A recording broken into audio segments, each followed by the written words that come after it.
Esta es La Vasija, Radio Cultural de Concepción del Uruguay, Entre Ríos, Argentina, y contiene leyendas, cuentos, biografías, historia, arte y música. Conducción y producción de Rubén Daniel Roude.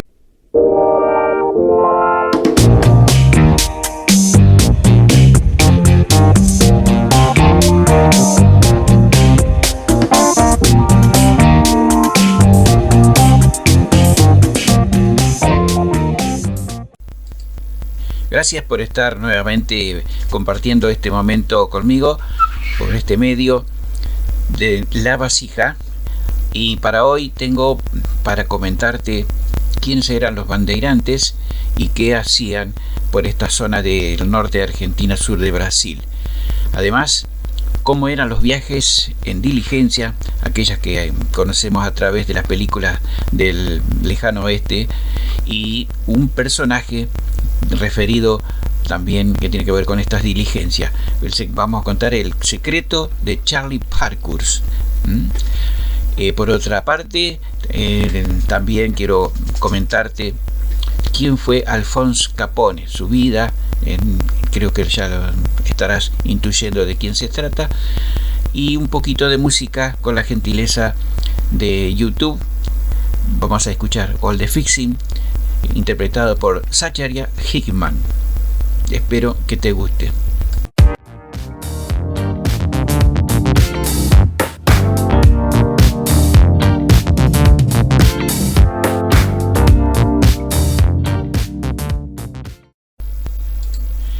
¿Conoces qué son los bandeirantes? ¿Quiénes son? Estos eran los cazadores de negros que durante el siglo XVII surgieron en la región de San Pablo, en el sur de Brasil, y eran bandas armadas capitaneadas por feroces individuos, y estos grupos fueron conocidos con el nombre de bandeirantes. En un comienzo, los bandeirantes se dedicaron a robar ganado, pero más tarde pasaron a ejercer la actividad mucho más lucrativa para la época, que era cazar indios. En sus avances por la selva, fueron ampliando cada vez más sus dominios del imperio portugués en el Brasil, a costa de los españoles, ocupando zonas que en la actualidad deberían pertenecer a la República Argentina. Los jefes bandeirantes eran conocidos como capitanes do mato, esto es, capitanes de la selva. Y al tiempo que los indios se hacían más escasos, eran contratados para cazar negros esclavos que huían de las facendas, es decir, de las estancias, lugares donde se los sometía a atroces condiciones de vida. Los negros que lograban escapar se refugiaban en pequeñas ciudades construidas por ellos mismos en sitios inaccesibles. Era la única manera de estar protegido, esconderse, ¿no? En la zona de Pernambuco, al nordeste del Brasil, los negros fugitivos llegaron a constituir una verdadera república, que fue llamada Palmares. Diariamente llegaban hasta allí los fugitivos que procedían de todas partes del país. La situación preocupaba mucho a los portugueses. Entonces, para solucionar el problema, el gobernador de Pernambuco mandó llamar a un famoso capitán bandeirante, a Domingos Jorge Belo. Era un especialista de San Pablo en la caza de indios y de negros. En un primer intento, el bandeirante fue rechazado, pero más tarde logró su objetivo. Destruyó la ciudad que los negros habían elegido para vivir en libertad.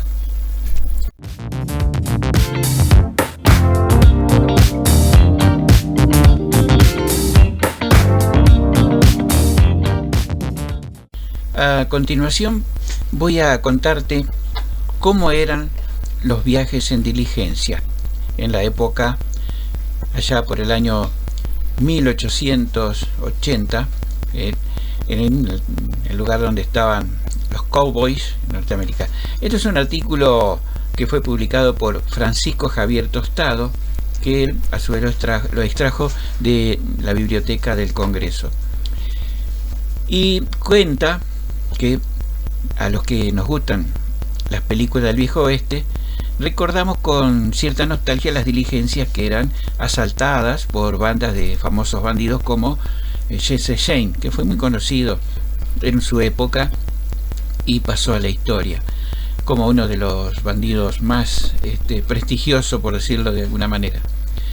Y un dicho popular decía que estas podían ser cargadas el domingo y ser disparadas toda la semana. Tal era el asedio de los delincuentes ya en aquella época, ¿no? Y es que viajar en ella resultaba tan peligroso como saltar desde un avión sin paracaídas, por lo menos. Y protegiéndolas iba el cochero y un guardia armado con rifles y revólveres que debían mantenerse alerta durante todo el trayecto para evitar ser sorprendidos por estos malhechores y por los indios. Realmente se jugaban el pellejo, nada más que por un sueldo de 50 a 75 dólares al mes, con la comida incluida. No sé cuánto sería, pero no era un gran sueldo aparentemente. Y vamos a conocer la historia, mejor dicho, el secreto del conductor más famoso de diligencia de aquellos tiempos, que se llamaba Charlie Parkhurst. En la diligencia, que era conocida como Concord Stagecoach, algo así en inglés, disculpen, comenzó a fabricarse en 1827. Se empleaba primero para el transporte de correo y después para el de personas. Y en 1852, Henry Wells y William Fargo compraron varios carros a la empresa Concord Company con capacidad para 6 a 12 pasajeros y fundaron en el estado de California la empresa de transporte transcontinental Wells Fargo Company. Para ello disponían de compartimientos de cuero a modo de maleteros y bajo el asiento del cochero había una especie de caja fuerte donde se guardaba el dinero pagado por los pasajes, así como de otros bienes que debían transportarse entre las ciudades. A pesar de numerosos asaltos, la compañía prosperó y en 1880 era la más poderosa compañía del oeste.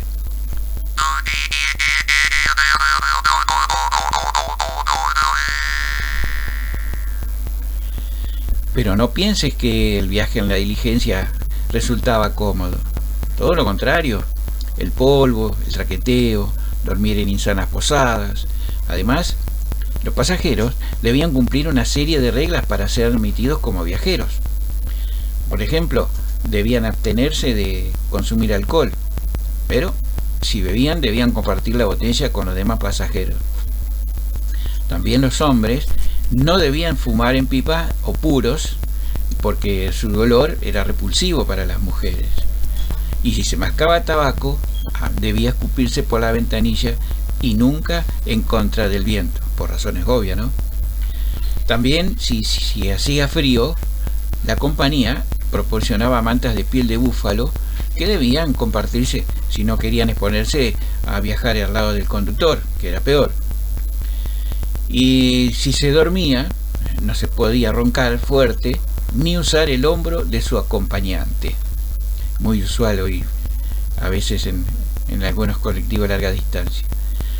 También podían llevar consigo armas de fuego para protegerse en caso de asalto. Sin embargo, estaba totalmente prohibido dispararle a los animales salvajes que vieran durante el trayecto para no asustar a los caballos. Imagínense que se asusten y se disparen, se desboquen los caballos de las diligencias. También se rogaba que no se dijeran palabras malsonantes delante de las mujeres y de los niños, a la vez que se pedía que no preguntasen continuamente cuánto faltaba para llegar. Me imagino que eso le sacaría de las casillas al pobre conductor. Y si resultaban pesados, se arriesgaban a que se los echara de la diligencia. Así que había que tener un buen comportamiento, si no directamente se los bajaba en cualquier lugar.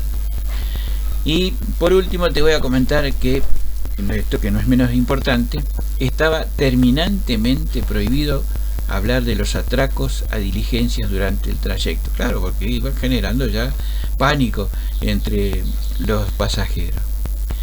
Bueno, todo esto de las diligencias fue hasta finales, a que su final, mejor dicho, llegó con el ferrocarril. Fue en el año 1900, 1915, y que el servicio también de autobuses combatió a las diligencias, y ya después de ahí dejaron de existir y de usarse como transporte público.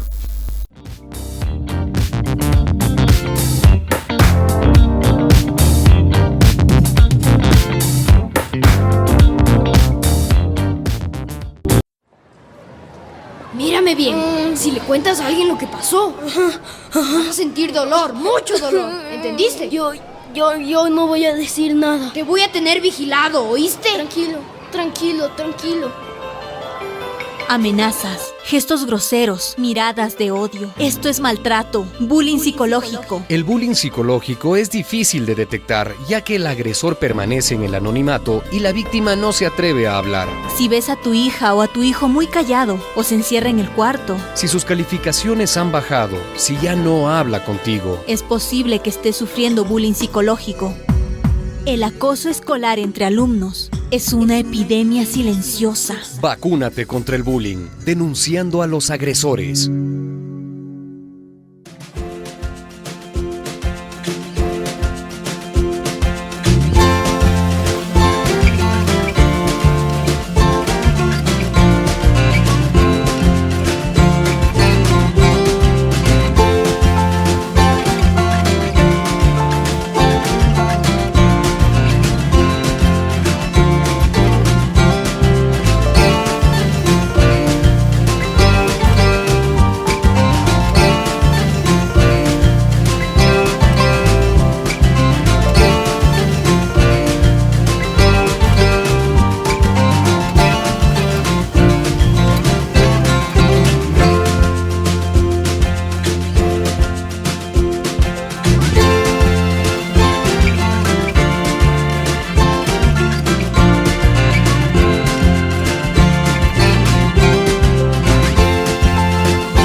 Voy a relatarte ahora algo sobre el famoso delincuente muy conocido Alfonso Capone, que fue el rey de Lampa en Estados Unidos, más conocido también como Scarface, cara cortada.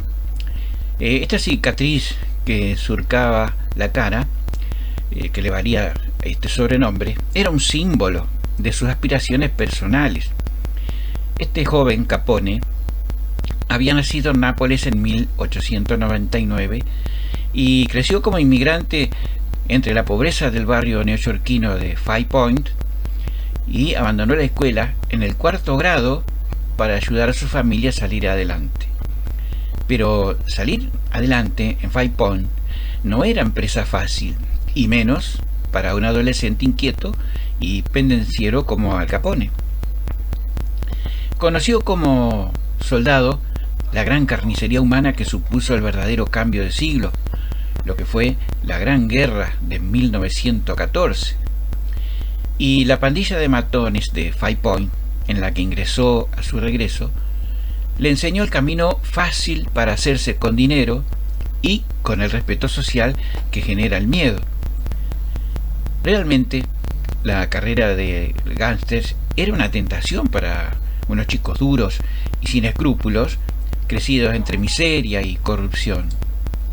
Fue precisamente su deseo de cortarse el pelo al modo que lo hacían los hombres de la mafia lo que motivó su cicatriz.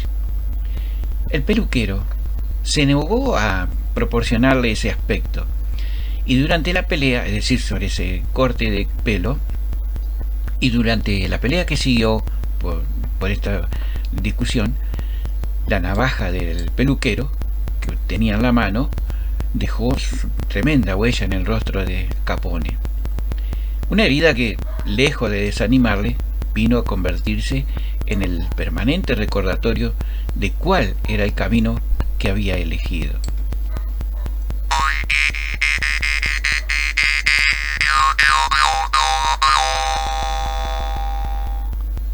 La gloria de Al Capone estaba llamada a ser efímera, y no solo por aquello de que el crimen siempre paga, cosa que, como bien se sabe, no siempre es verdad. Su problema era que, pese a la imagen de triunfador, nunca logró un triunfo pleno en el mundo del AMPA.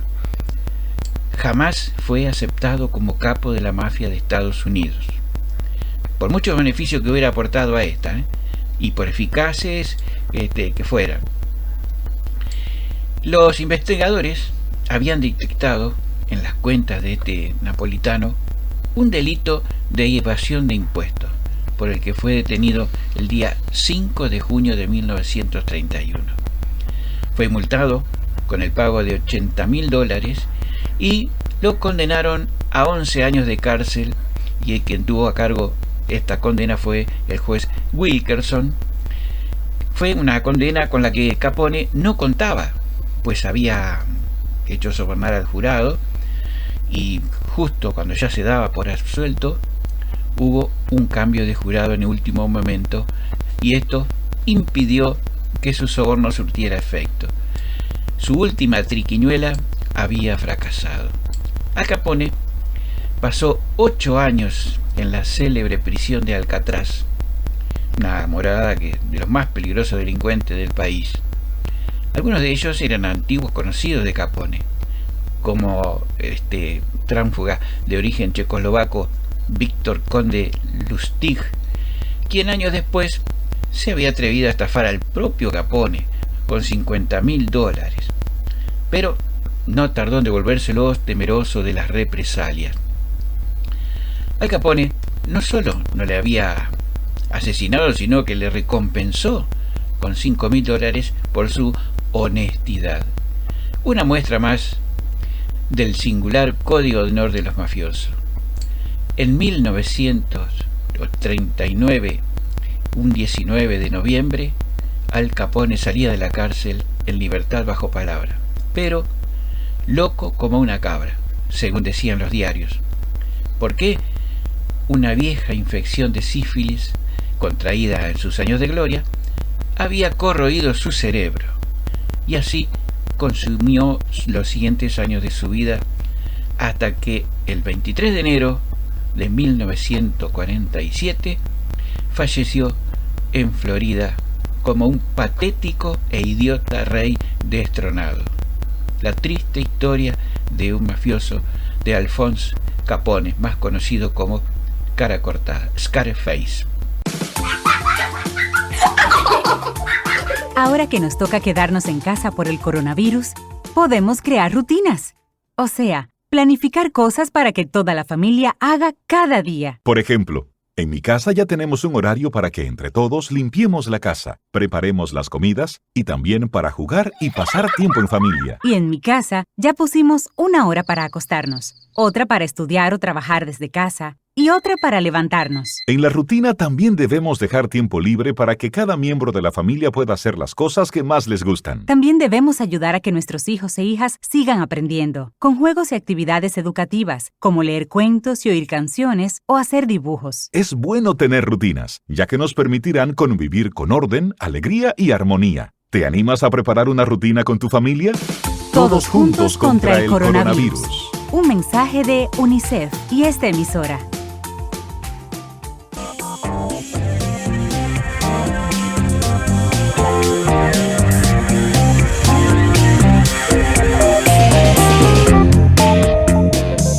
Y esto ha sido todo por hoy. Muchas gracias por su atención y nos encontramos en el próximo programa con un nuevo contenido de La Vasija. Suscríbete para que te avisemos cuando saldrá el próximo programa.